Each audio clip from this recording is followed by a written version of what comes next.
আবার লোকটাকে যদি বলা হয় তোমার কি আর বাড়ি লাগবে, তোমার কি আর গাড়ি লাগবে, তোমার কি আর সম্পদ লাগবে, ওই লোকটা বলবে না না আমার আরো লাগবে, আরো লাগবে করে করে এরকম করতে করতে চারটা পাঁচটা স্বর্ণের টুকরা দিয়ে দেওয়া হয়, পাহাড় দিয়ে দেওয়া হয়। তারপরে লোকটা বলবে আমার আরো লাগবে আরো লাগবে। কিয়ামত বলে আমি একটু চিন্তা করি না। আবার বিশ্বনবী সাল্লাল্লাহু আলাইহি সাল্লাম বলেন বনি আদমের পেট ওই 3.5 হাত কবর ছাড়া তার মুখে তার পেটে যতক্ষণ পর্যন্ত মাটি না পড়ে যাবে ওই বনি আদমের পেট কখনোই ভরে যেতে পারে না,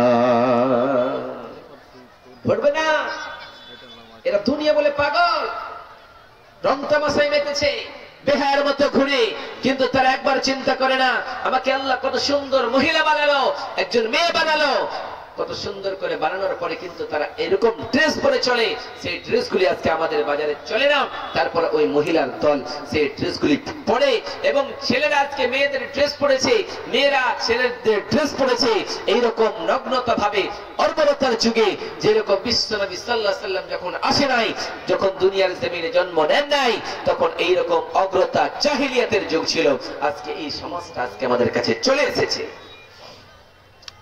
ওই জন্য রব্বুল আলামিন বলেন فأما من ثقلت موازينه فهو في عيشة راضية وأما من خفت موازينه فأمه هاوية। রব্বুল আলামিন বলে দুনিয়ার মানুষেরা রে, তোমরা কি দুনিয়া বলে চিন্তা করো, সেই কঠিন কিয়ামত বলে চিন্তা করো, যেই দিন তোমাদের মিজানের পাল্লায় তোমাদের নেকিগুলি এবং আমলগুলি, নেকিগুলিকে এক পাল্লায় রাখা হবে এবং গুনাহগুলির এক পাল্লায় রাখা হবে। সেই সময় একটি পাল্লায় সমস্ত জিনিসগুলিকে মাপা হবে। দুনিয়ার জমিনে আপনি যখন আলোর দোকানে যান, ওই আলোগুলি তারা যদি মাপা হয় কম্পিউটারে মাপা হয়, কিন্তু যখন আপনি স্বর্ণের দোকানে যান, এমন একটা পাল্লায় এমন একটা তারাজুতে আপনার স্বর্ণ মাপা হয়, একটা চুল হলে হোক, একটা চুলের টুকরা হলেও সেই তারাজুতে চলে আসে কি আসে না।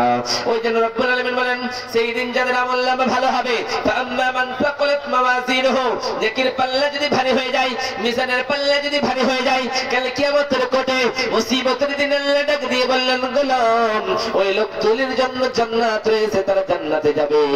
আর নেকির পাল্লা যদি হালকা হয়ে যায়, ওই লোকগুলি হাবিয়া নামক জাহান্নামের ভিতরে চলে যাবে। ওই জন্য রব্বুল আলামিন বলে দুনিয়ার মানুষেরা রে, আজকে তুমি যেই গুনাহটা করো সেই গুনাহটা থেকে দূরে সরো, আজকে যে অন্যায়টা করো সেই অন্যায়টা থেকে দূরে সরো। আল্লাহ বলতেছেন গোলাম তুমি যতই পাপ করো না কেন, যতই অন্যায় করো না কেন, আমি আল্লাহর দরবারে ক্ষমা চাইবা, আমি আল্লাহ সব মাফ করে দেব। আমি আল্লাহ তোমরা মাফ করতে, তোমরা পাপ করতে ভালোবাসো, আমি আল্লাহ মাফ করতে ভালোবাসি।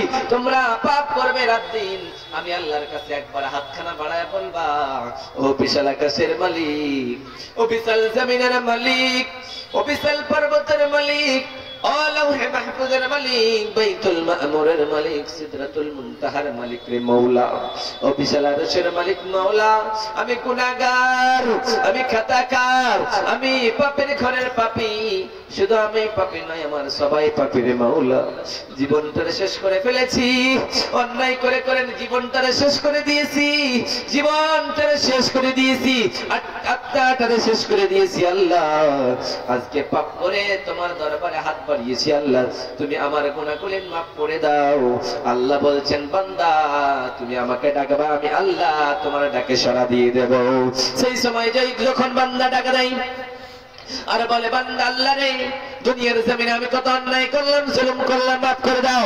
আল্লাহ বলে আমি আল্লাহ তোরে মাফ করে দিই। এবং কত খুশি হয় তুমি কি জানো, দুনিয়ার জমিনে কোনো মানুষ যদি এইরকম করে বাজারে যায়, কোথাও যায়, একটা ঘোড়া নিয়ে অথবা উট নিয়ে অথবা কোন যান্ত্রিক বাহন নিয়ে, এখনকার জামানায় কেউ যদি মোটরসাইকেল নিয়ে যায়, বাজারে গেল, চাকুলিয়া বাজারে একটা মোটরসাইকেল নিয়ে গেল, সেই জায়গায় খাবার থাকলো, কিন্তু সেই জায়গায় খাবার ছিল, সমস্ত কিছু ছিল, ওটাকে নিয়ে তারা চলে গেল দূরে। এবার দূরে সকলে গেল, সেখানে কিছুই নেই, সেখানে সেই জিনিসগুলি যদি হারিয়ে যায় কতটা নারাজ হবে, সমস্ত নারাজ তার ভিতরে চলে আসবে। আবার যদি সেগুলিকে পেয়ে নেয় তাহলে কতটা খুশি হবে, সেই সময় কতটা খুশি হতে পারে। সেই লোকটা যদি বলে কতটুকুন খুশি হয়, ওই লোকটা যতটুকুন খুশি হতে পারে, আমি আল্লাহ তার চাইতে কোটি কোটি গুণ খুশি হয়ে তার জীবনের গুনাহগুলি মাফ করে দিতে পারি রে বান্দা। কিন্তু যে মিজানের পাল্লায় তোমাদের গুনাহগুলিন এবং তোমাদের নেকিগুলিনকে মাপা হবে, এটা বলে তোমাদের চিন্তা হয় না।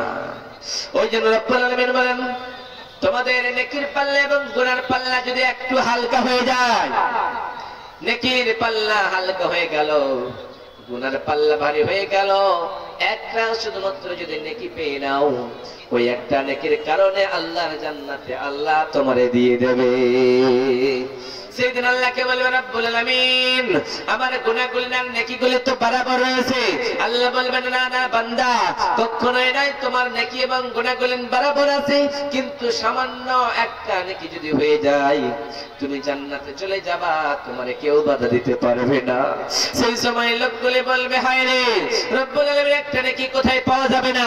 আমার তো দুনিয়ায় বন্ধু ছিল, আমার দুনিয়ায় ভাই ছিল, আমার দুনিয়ায় মা জননী ছিল, আমার দুনিয়ায় বাবা ছিল, আমার স্ত্রী ছিল, আমার ছেলে ছিল, আমার মেয়ে ছিল, তাদের কাছে যে একটা শুধুমাত্র নেকি নিয়েছে, তুমি কি জান্নাত দেবে কি দিবে না? আল্লাহ বলবেন, বান্দা যাও যাও যাও যাও, একটা যদি তুমি নেকি নিয়ে আসতে পারো, তাহলে আমি আল্লাহ দয়া করে তোমার জান্নাতে দিয়ে দেব। সেই দিন লোকটা হাসরের ময়দানে, কঠিন কিয়ামতের দিনে পুরো হাসরের ময়দান ঘুরবে, কিন্তু কাউকে খুঁজে পাবে না। কিন্তু এক সময় যেন তারা বন্ধুকে দেখতে পাবে, বন্ধুকে গিয়ে বলবে, বন্ধু একটা নেকি দিয়ে দাও, তুমি যদি একটা নেকি আমারে দিয়ে দাও, তাহলে আমি জান্নাতে চলে যাব। সেই সময় বন্ধু বলবে, তোমারে আমি একটা নেকি দিতে পারবো না, আমার কোন দুনিয়ার জমিনে বন্ধু ছিল না। আবার সেই লোকটা কি করবে? নিজের মাজনের কাছে যাবে, ইয়াউমা ইয়াফিরুল মারউ মিন আখিহি ওয়া উম্মিহি ওয়া আবি ওয়া সাহিবাতিহি ওয়া বানি। রব্বুল আলামিন বলেন, দুনিয়ার মানুষেরা সেই দিন লোকগুলো নিজের ভাইয়ের কাছে গিয়ে বলবে, ও আমার ভাই, দুনিয়ার জমিনে তুমি আমার ভাই ছিলা, তুমি আমার প্রাণের ভাই ছিলা, তুমি আমারে কত ভালোবাসতাম, তোমার আমি কত ভালোবাসতাম, তোমার জন্য আমি প্রাণটা বিলিয়ে দিতে চেয়েছিলাম, তোমার আমি লেখাপড়া করিয়েছিলাম, তোমার মানুষের মতো মানুষ বানিয়েছিলাম, শুধুমাত্র আমার ছোট ভাই নেই, একটাই শুধুমাত্র নেকি দিয়ে দে। সেই সময় ছোট ভাই বলবে, দুনিয়ার জমিনে আমার কোনো ভাই ছিল না, আমি একটা নেকি দিতে পারবো না। সেই দিন ভাই, সেই দিন নেকি দেবে না। এবারে নিজের মাকে গিয়ে বলবে, মা, ও আমার মা জননী, আমার একটা নেকি দিয়ে দাও, একটা নেকির জন্য আমি, মা তোমার ছেলে, জাহান্নামে চলে যাইতেছি,